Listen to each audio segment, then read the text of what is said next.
Hi guys, welcome back to my channel. Hello लोगोफोर, जोङो दिनै आरोबाव जोङो बैग्रि जोङो जानो नागिरदों। दिनै जाय जुदा आइटेमनि जोङो खालामनानै जागोन। स' नोंथांमोना भिडिअखौ नायलां फुल माने स्क्रिप्ट खालामालासिनो दानालासिनो फार्स्ट टु लास्ट माने जागायनायनिफ्राय लानानै जोबजासिम नायलांबाय जाबाय लोगो नोंथांमोन। स' नै दायो माने बैग्रि खागासिनो दङ।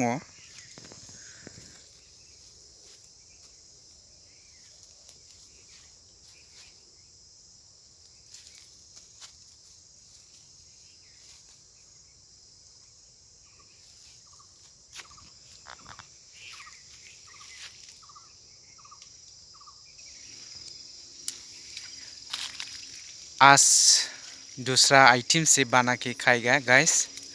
सो अभी जगह पे पहुंच गया ये बोगरी। वीडियो को फुल देखते रहे गाइस। ओके, सो अवेलेबल सो बोगरी है।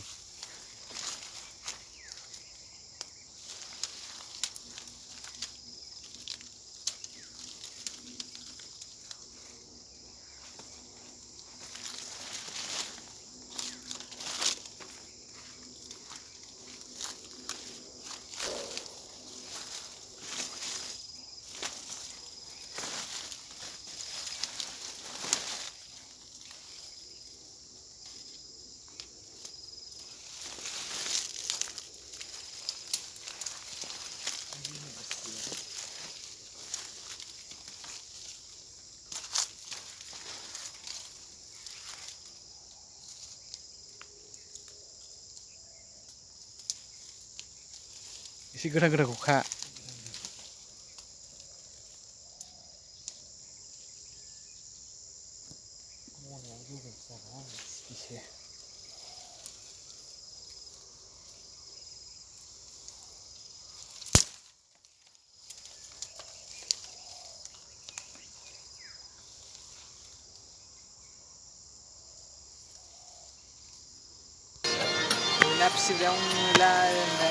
नै अस्त्रआ बेनो बेजों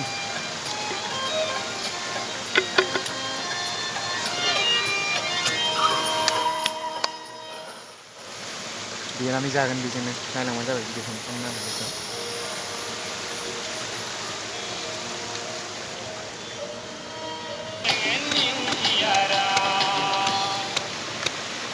लागाय मोजां मोजां दे मोजां दे।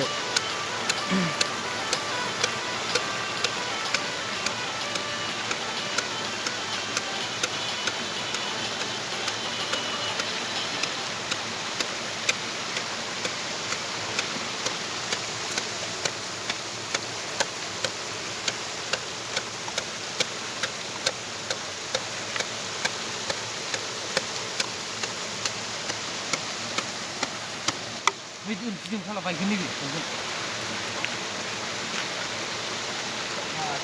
Wah, di sana.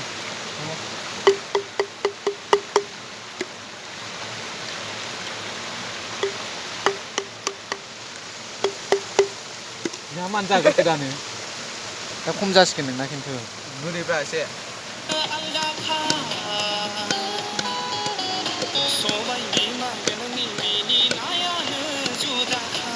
Picnic picnic picnic लोगोफोर गाबायग्रिया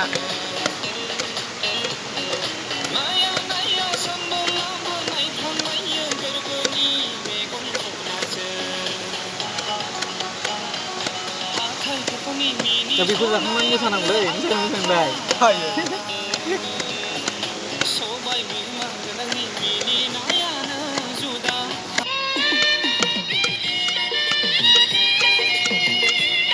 होगासिनो दङ नै जानोसै बांद्राय गोबाव गैला मोनजासिगोन।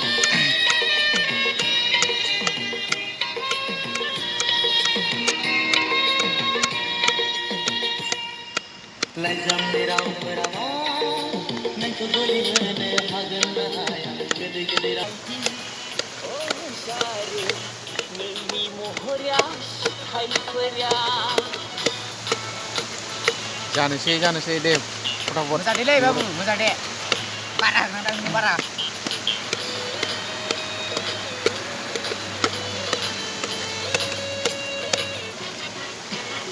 मोजां लगाय दे गोलैगोन